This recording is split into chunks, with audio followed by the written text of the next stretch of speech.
Hey folks, this is Scott in the historic streets of Ponca City, Oklahoma. I'm here with a unique gentleman that I had the pleasure of meeting. It was about a year ago, I believe. I was riding around these streets on Grand on my old bicycle and having a nice cup of coffee down at a place on Grand called the Grand Cafe. And this young man comes strolling in with this magnificent beard and a great light, and we just hit it right off. And I want to introduce you to this, my friend here living in the streets of Ponca. His name is Tommy. And I'm gonna let Tommy give you himself a full introduction, and we're gonna tell a little bit of stories about Tommy and his history and where he is today. And he's got some unique pieces that he's related to in this city that I think we'll find interesting, and we'll play with more later. So, Tommy, welcome, dude. Well, thank you. I appreciate it. This is a cool deal you've got going on here. Well, appreciate you. Thanks for coming. And so you got some stories and where you came from. And Well, let's hear some stuff. I was born in Oklahoma City on the southwest side at Capitol Hill Hospital. And I was just growing up, and when I turned 17, my older brother moved to Colorado, and I followed him. I was 17 when I left my parents' house in Oklahoma City, and off I went. Grand adventure. Were you on a motorcycle? Not at the time, but motorcycles were a part of our lives. Right. From the time I was 10 or 12, there was a motorcycle. It was there. You know, I had to handle a hog. Well, I bought my first hog in 78. Went to my first Sturgis. It's a funny story. My parents, I was a rebellious kid. My parents couldn't handle me. So they said, we're going to send you up to Colorado with Gene. He'll straighten you out.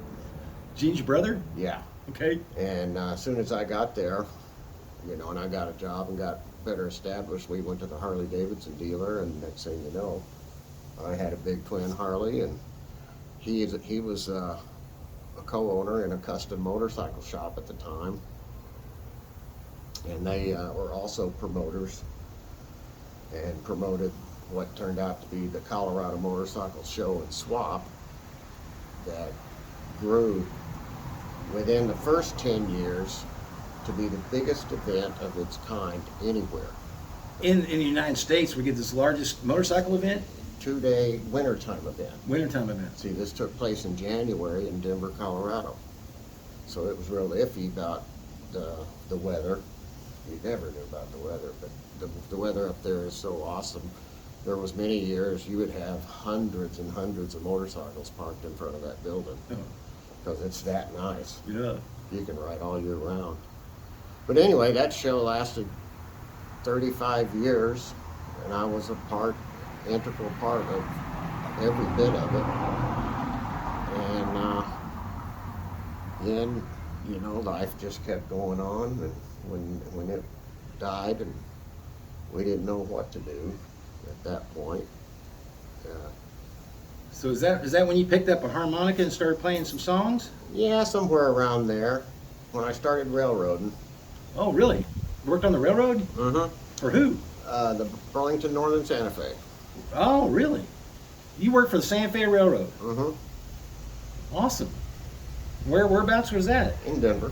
In Denver, Colorado? Mm-hmm. I had to go to Gillette, Wyoming to train for it, and that was 16 weeks pay, and it worked out pretty good because for a student like that, after the first 40 hours, every hour you work is double time and a half.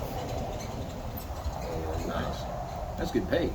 Yeah, and so by the fourth day, I was on overtime for a 2-week pay period.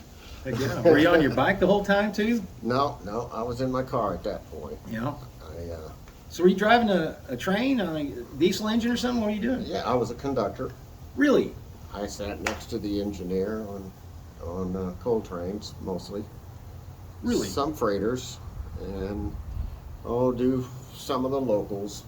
out of town there. I used to go to the Coors Brewery and service them, taking empty and loads, depending on which yard you go to. Yeah.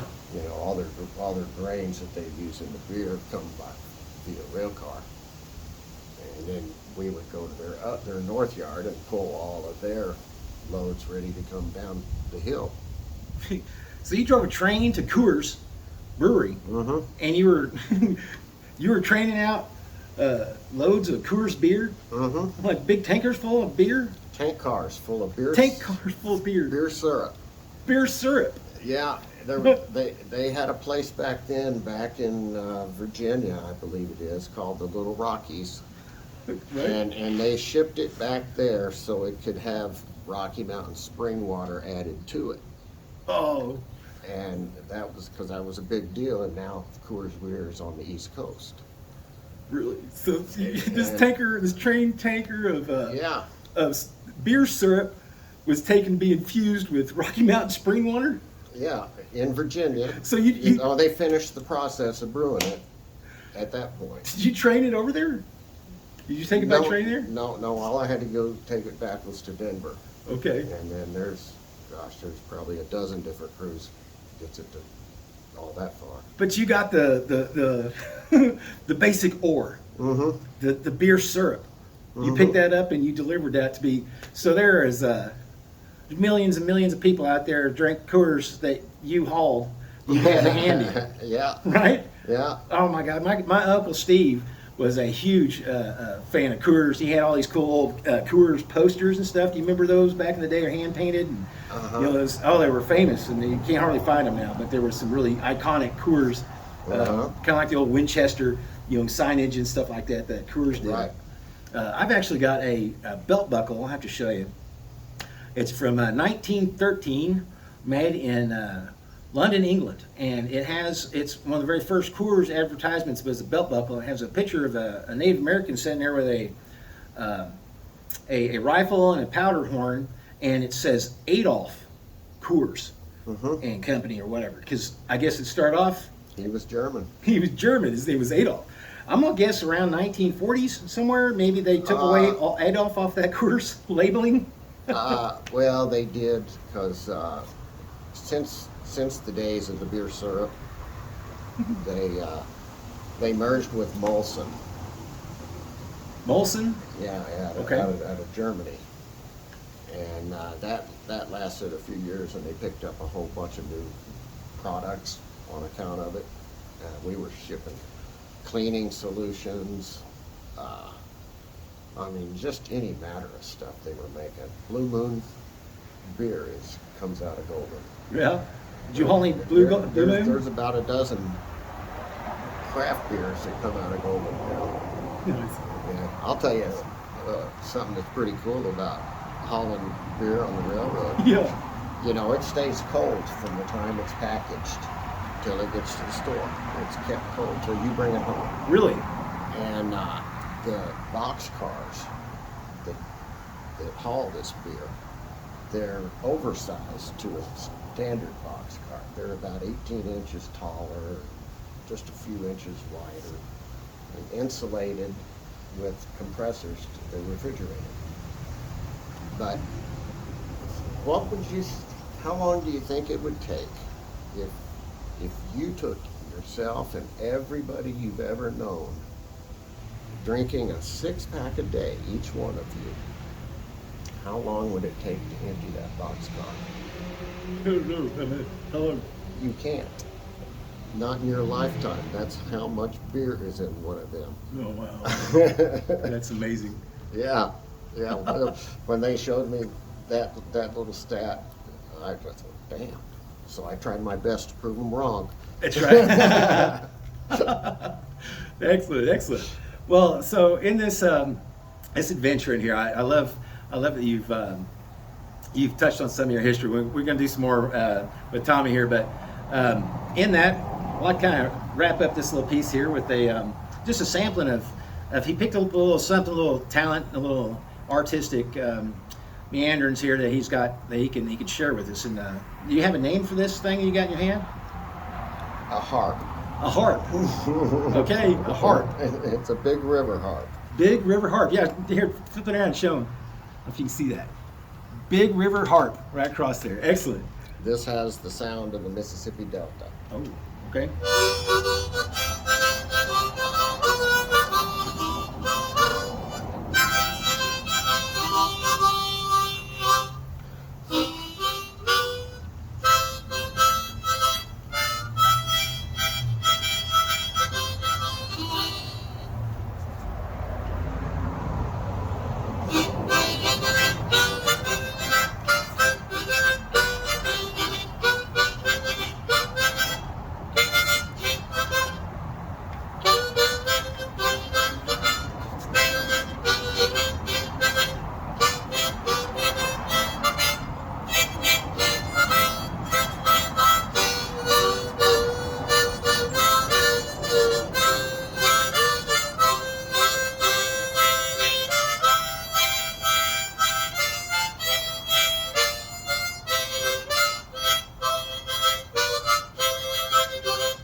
Oh,